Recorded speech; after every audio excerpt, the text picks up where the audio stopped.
Exercise, eat right, and supplement it with Sante Bar. So, at ng dami magaganda dito, mga influencers po kayo. Sabi ko na nga ba, sabi ko, ang ganda ng crowd dito. Oh, the influencers also know, I'm an influencer myself.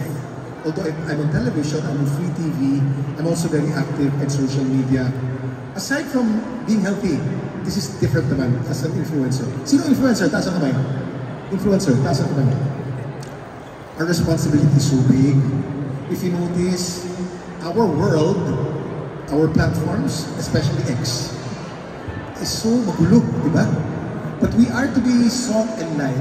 Whenever we post something, does it improve the situation?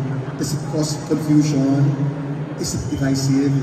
So we should influence so people are inspired and not depressed.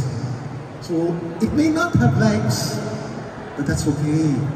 Eventually, all it takes is 1 or 2 people that are inspired by you, rather than 1,000 likes, 2,000 likes, pero nakikitrend ka na, tapos magulo pa yung trend mo, di ba? Let's take our jobs as influencers seriously, because we can be salt and light, we can save lives and inspire people with our posts. So 1 post at a time. So maraming salamat, thank you very much. And thank you to my Sante Marley family. Thank you to my Watsons family. Puro niyo ulit ako, bakit? 2 taon lang, dapat mas mahaba.